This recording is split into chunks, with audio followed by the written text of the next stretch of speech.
ఎత్తులతోనూ జిత్తులతోనూ ఎక్కే గుమ్మం దిగే గుమ్మంగా వారు రాజకీయం నడుపుతా ఉన్నారు. ఒకప్పుడు ఇదే చంద్రబాబు నాయుడు గారి నోట్లో నుంచి మాటలు వచ్చేటివి. జాతీయ రాజకీయాలను తానే ఏలానని, స్టీరింగ్ కమిటీ చక్రం తానే తిప్పానని, ప్రధానుల్ని రాష్ట్రపతుల్ని తానే నిర్ణయించానని ఒకప్పుడు ఇదే చంద్రబాబు ఊదరగొట్టేవాడు. ఈ రోజున ఏపీలో మనందరి ప్రభుత్వం చేసిన ఇంటింటి అభివృద్ధి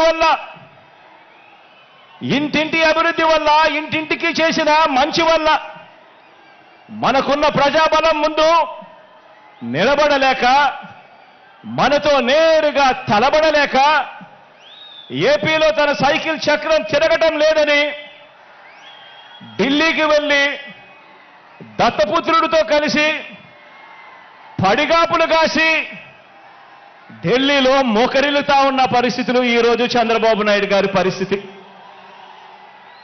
ఆలోచన చేయమని అడుగుతా ఉన్నా. కేవలం జగన్ ఒకడు ఇటువైపున. జగన్ వల్ల మంచి జరగకపోయిందంటే ప్రతి ఇంటికి, జగన్ గన తన మేనిఫెస్టోలో చెప్పిందంతా కూడా తాను చేయకపోయిందంటే,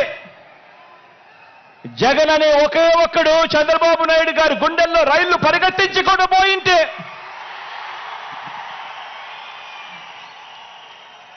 చంద్రబాబు నాయుడు గారు ఇన్ని పొత్తుల కోసం ఎందుకు పాకులాడుతా ఉన్నాడు?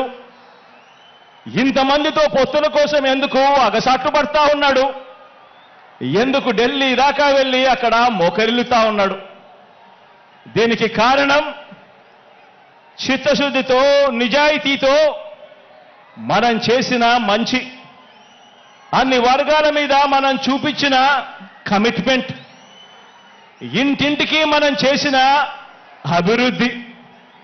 ఈ రోజున మన పార్టీ, మన ప్రభుత్వం నిండుగా విరగ కాసిన మామిడి చెట్టులా మనముంటే, చంద్రబాబు నాయుడు గారి పార్టీ అందరినీ కూడా మోసం చేసి, వెన్నుపోట్లు పొడిచి, గత పాపాలకు ఫలితం అనుభవిస్తూ తెగులు పట్టిన చెట్టులా చంద్రబాబు నాయుడు గారి పరిస్థితి ఉంది.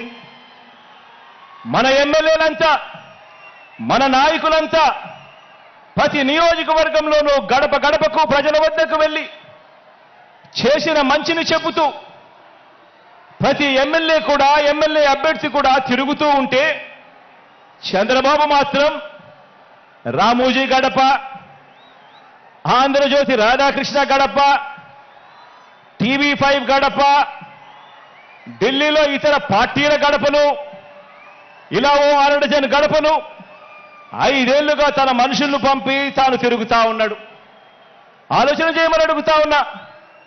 ఇది కనిపిస్తా ఉన్న చంద్రబాబు నాయుడు గారి మార్క్ రాజకీయం.